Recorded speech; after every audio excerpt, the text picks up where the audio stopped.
Very good morning to students. अभी मैंने last video में आपको chapter number 10 new political formations पढ़ाया। इस चैप्टर के अंदर हमने लेटर मुगल्स के बारे में पढ़ा। Reason for the decline of the Mughals empire, regional power, the Rajput, Sikhs, और now Awadh. Now we will read about the Awadh. Decline of the Mughal authority resulted in emergence of Awadh as an independent state, यानी कि अवध जो थी independent state थी, right. Awadh had rich agriculture resources. Awadh के पास बहुत सारे रिच एग्रीकल्चर सोर्सेज थे. Which was control trade between the Bengal and the north India. The first nawab of Awadh was the Burhan ul Mulk and Saadat Khan. A Mughal noble was who was appointed to the position, यानी कि जो first नवाब था अवध का वो बुरहान उल मुल्क था. And he has managed the all political, financial, military affairs of the Awadh, right. And he was succeeded by his son-in-law Safdar under whose reign the state of Awadh extended up to the Rohilkhand, जिसका जो सारा state था वो कहाँ तक extend किया गया था, रोहिलखंड तक. And the rulers of Awadh succeeded in establishing peace and justice, curbing lawlessness, improving the revenues of the state, organizing a powerful military force, etc. But now the British led to a decrease in the authority and power to the Nawabs of Awadh. Right now, Hyderabad. Nizamul Mulk Asaf Jah, also known as the Chinkilich Khan, was a powerful Mughal ruler in the court of the Farrukhshah and the Muhammad Shah initially. Right, Nizamul Mulk Asaf Shah jo the, he was also known as the name Chinkilich Khan. He was a very powerful Mughal noble, and he was entrusted with the governorship of Awadh and later given charges of the Deccan in 722 CE.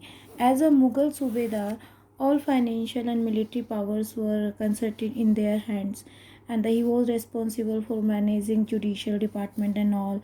And the title of Nizamul Mulk was conferred upon him by the Farrukhshah, and he has established an independent state of Hyderabad in 1724, and he founded the Asafjah dynasty by his successor known as the Nizam, and set up an efficient system of administration and brought the rebellion Jamidar, यानी कि जमींदारों का विद्रोह under their control, and they also tackle the growing powers of the Marathas. Now Bengal. Nawab of Bengal were initially appointed as the governor of the reign, यानी कि जो नवाब of Bengal होता है वो अपॉइंटेड होता है गवर्नर ऑफ द उस एरिया का.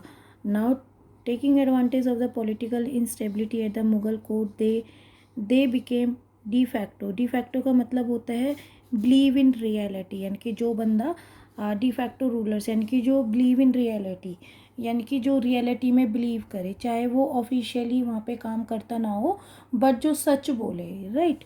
The Mughal emperor Farrukhsiyar appointed Murshid Quli Khan as a governor of Bengal, और जो मुगल एम्पर थे Farrukhsiyar, he was appointed the Murshid Quli Khan as a governor of the Bengal in 1770 CE. But the later Murshid Quli Khan declared his independence and shifted his capital from Dhaka to Murshidabad, and he was succeeded by the Sujda-ud-Din and Alvirad Khan. The Nawab of Bengal took a number of steps to establish system efficient administration in order to effectively tackle corrupt and insufficient officials, encourage the growth of agriculture.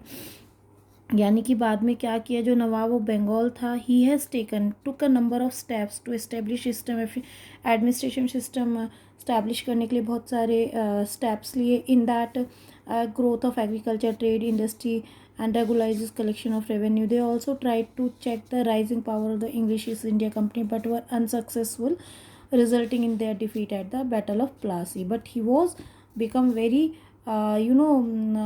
not getting a success. And Mysore, Hyder Ali established the independent kingdom of Mysore. Hyder Ali ने independent kingdom Mysore के अंदर establish किया था 1761 C में. After taking over power from the ruler of Mysore Nanjaraja Wodeyar, he won many battles against the Marathas, यानी कि मैसूर ने क्या किया, जो इंडिपेंडेंट किंगडम बनाया था अपना, मराठास के खिलाफ उसने बहुत सारे बैटल्स को जीता था. Nizam of Hyderabad. As well as the British and able administrator, he was able to rise above his distinctions of caste, creed, and also increase trade and craft. उसने ट्रेड और क्राफ्ट को भी इंक्रीज़ किया और उसने जो जाति पाति का जो भेद था उसको भी मिटाया. नाउ टीपू सुल्तान. 1782 से 99 CE तक थे, एंड ही वो succeed his father Hyder Ali Khan, British two wars against the British as a stiff resistance, यानी कि कठोरता के साथ. He was instrumental in the modernisation the military by employing western technique, यानी कि इसने जो अपना जो एम्पायर जो था वो स्ट्रॉन्ग किया था, बहुत ज़्यादा स्ट्रॉन्ग किया था, और उसने वेस्टर्न पावर्स को यूज़ किया था. लाइक उसने बाहर के देशों के साथ इंटरनेशनल ट्रेड भी किया था, जिसमें France, Turkey, Iran, China, Russia आदि, और मॉडर्न इंडस्ट्रीज़ का भी बहुत यूज़ किया था. And he designs a model of ships, built two dockyards, introduce new coinage, and even he has Tipu Sultan also planted a tree of liberty. He was also inspired by the French Revolution. Then he has planted a tree of liberty at his capital, Seringapatnam. And he has used the Western techniques of warfare were employed during his reign. He fought 2 wars against the British and died heroically defending his kingdom, which also brought up into the state of the Mysore as an independent kingdom. और इसने जो अपना जो मैसूर जो kingdom था उसको independent kingdom के नाम से, just he has brought the end of the state to Mysore as an independent kingdom. Now Marathas, a group of people who were successful in carving out a powerful regional kingdom through prolonged and sustained opposition to the Mughals were the Marathas. Right, लंबे समय तक जिसने निरंतर प्रयास किया मुगलों ने, were the Marathas. Maratha story began with the Shivaji. जो मराठाज की जो स्टोरी है, it was began with the Shivaji. And the son was officially at the court of Bijapur Shahji Bhosle. Shivaji was able to garner, garner का मतलब है कि एक तरीके से संचित करना, support from the locally powerful various elites known as the Deshmukh. Now Shivaji and Shivaji were born in the 1627. Shivaji under the guardianship of Dadaji, यानी कि उनके जो दादाजी का नाम था Konda Deva. Grew adept in the art of administration and guerrilla warfare, यानी कि गुरिल्ला युद्ध है ये एक तरीके से. गुरिल्ला वारफेयर का मतलब गुरिल्ला युद्ध. Shivaji earn his first military success at the age of the 16 when he seize the fort of the Torana, यानी कि उन्होंने क्या किया था, जो फोर्ट ऑफ टोरान था उसको क्या किया, जब्त किया. And the followed by the forts of the Kondana and Raigad. The conquest of the Javali kingdom made him supreme in the Mavals region. Thus paving का मतलब होता है पक्का रास्ता. Way for the further conquest in the Konkan region, यानी कि उन्होंने पक्का रास्ता आने जाने के लिए कोंकण रीजन में बनाया था. Shivaji successful military strategy help him successful deal with the Mughals, यानी कि जो उनकी जो डीलिंग थी मुगलों के साथ बहुत सक्सेस थी. And he bypass their main forts and made swift attack on the Mughal cities and supply lines. He assumed the title of the Chhatrapati, यानी कि उनको एक टाइटल दिया गया था छत्रपति शिवाजी के नाम से, जो आज तक भी जाना जाता है. After formally declaring himself king in, यानी कि उन्होंने अपने आप को भी एक फॉर्मल किंग डिक्लेयर किए थे in 1674 CE in ceremony as Raigad. Now successor of Shivaji. Successor of Shivaji देखिए, जो शिवाजी जी के जो सन थे Sambhaji succeed him after the former death. But क्या हुआ, जब Sambhaji was defeated and killed by the Mughal, जब संभाजी डिफीट हुए मुगलों के द्वारा और वो मारे गए, उसके बाद क्या होता है, तो जो वीक सक्सेसर थे शिवाजी के वर अनेबल टू होल्ड. उन्होंने क्या किया कि जो मराठा जो उनका किंगडम था उसको होल्ड नहीं कर पाए. और उसके बाद क्या हुआ, gradually effective power pass into the hand, और जो वो पावर थी किसके हैंड में चली गई, पेशवा के हैंड में. बट उसके बाद तीन पेशवा आए. Maratha empire gradually strengthen and retain power. Balaji Vishwanath थे जो फर्स्ट पेशवा थे. उन्होंने क्या किया कि पेशवा बिकम हेरिडिटरी, और जो वहाँ के ऑफिस जो सिस्टम था it was become hereditary. And Bajirao one succeed his father Balaji Vishwanath and pursued an expansion and he brought Gujarat under the control of Marathas along with Malwa. और उन्होंने क्या किया, गुजरात को मालवाज के अंदर में ले आए. And the Bundelkhand also defeated the Nizam of Hyderabad, और निज़ाम और हैदराबाद को भी डिफीट किया. Bassein and Salsette were capture from the Portuguese. Now under the Balaji Bajirao the Maratha kingdom reach its greatest extent, where the both Delhi and Punjab were capture in the year of 1753 and 1758 respectively. अब उसके बाद क्या हुआ, मराठाज ने क्या किया, Marathas empire included a certain degree of the annexations amongst the Sikh and Rajput and ruler. Marathas clash with the Ahmad Shah Abdali, और जो ये रूलर्स थे उन्होंने किसके साथ क्लैश किया, अहमद शाह अब्दाली के साथ. और जो उसके बाद क्या हुआ, तीसरा पानीपत का युद्ध स्टार्ट हो गया।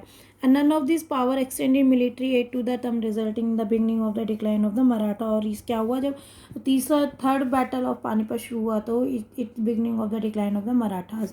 Now Marathas administration. अब मराठों का एडमिनिस्ट्रेशन क्या था, जो मराठों का जो एडमिनिस्ट्रेशन था वो बहुत ही फेयर था एंड द मिलिट्री और फाइनेंशियल एडमिनिस्ट्रेटिव था। इसमें क्या था बेटा, जो प्रांत थे प्रोविडेंस विच फॉर दिस तरफ डिस्ट्रिक्ट्स में और मानजन यानी डिस्ट्रिक्ट और सब डिस्ट्रिक्ट में किए गए थे। और जो यहाँ का जो पेशवा होते थे उन्हें prime minister who looked after the civil and military affairs of the empire, the Dabirs look after the foreign affairs and the Senapati was the commander. यानी कि जो ये ड्यूटीज़ होती थी ये अपने अपने पार्ट को टेक आउट करते थे। राइट नाउ अब है Shivaji Shiraj for appointed nobles and officials was married. Maratha administrative system weakened after his death. यानी कि मराठा एडमिनिस्ट्रेटिव जो था वो सिस्टम वीक हो गया था after his death and the post of the Peshwa become hereditary. Marathas army include infantry, cavalry, artillery and even a navy force played an important role in Marathas warfare. यानी कि इन लोगों ने क्या किया, मराठास के उसमें बहुत ज़्यादा एक रोल प्ले किया. और जो लैंड रेवेन्यू जो था it was a main source of income of the Maratha state. और जो इनकी जो लैंड होती थी it was divided into two categories, the स्वराज्य और स्वराज्य it was under the Marathas control and the Mughlai and not directly under the control of the Marathas but under their authority. Two kinds of taxes were there. It was a chauth or the Sardeshmukhi, with the chauth being 1/4 of the yield of the territories and Sardeshmukhi being 1/10 of the yield. यानी कि चौथ में तो 1/4 थी और सरदेशमुखी में 1/10 थी. Right, both these taxes were imposed on the Mughlai lands. In the Swarajya lands each farmer paid 2/5 his produce to the taxes. यानी कि हर फार्मर को क्या देना पड़ता था, 2/5 उस अपना टैक्स देना पड़ता था. बट उसके बाद क्या हुआ, extension fortification of territories were undertaken by the Marathas was carried out. The Scindias of Gwalior and the Holkars of Indore, the Bhonsles of Nagpur and the Gavkarts of Baroda. Therefore, the decline of the Mughal Empire and conflict among the regional kingdom created an atmosphere of strife and tension throughout the subcontinent. यानी कि इन सब को देने के बाद क्या हुआ बेटा कि यहाँ पे जो इस मुगलों के जो मराठास का जो एडमिनिस्ट्रेशन था उसमें बहुत ज़्यादा टेंशन क्रिएट हो गई थी. Right, the British East India Company exploit such a situation of political uncertainty to consolidated themselves in India. Now peasant rebellion यानी कि किसानों का विद्रोह. अब देखिए किसानों का विद्रोह किस तरीके से हुआ. जो ये मुगलों का जो टाइम था, reign of the later Mughal, as the governor consolidated their controls over the provinces, the periodic remission of the revenue to the center decline. These governors increased the taxes on peasant and the jamidar that started rebelling against the Mughals. Land revenue administrative had already been exploitative. Now lack of centralized supervision meant a greater burden on the peasant and the local land elites. Thus the peasant and jamidar rebellions in many parts of northern and west India. यानी कि ये जो peasant जो रिबेलिशन था ये क्या था कि जो किसान लोग थे, जो जमींदार लोग थे, उनसे लैंड रेवेन्यू लिए जाते थे, लैंड टैक्सेस लिए जाते थे. ठीक है, और उनको जितना वो उस पर काम करते थे उसके उतना उनको नहीं मिलता था. तो इस तरीके से इनका क्या होता था, एक्सप्लॉइटेशन होता था. Like as a result, the local political elites were able to seize the resources of the region, use them to consolidate their own position. और जो कुछ लाइक रिसोर्सेज थे कि कुछ रेन थे कि जो they were try to consolidated their own position, यानी कि उन्हें अपनी पोजीशन मिले, इस तरीके से किया जा रहा था. This is all about your chapter. Thank you for all.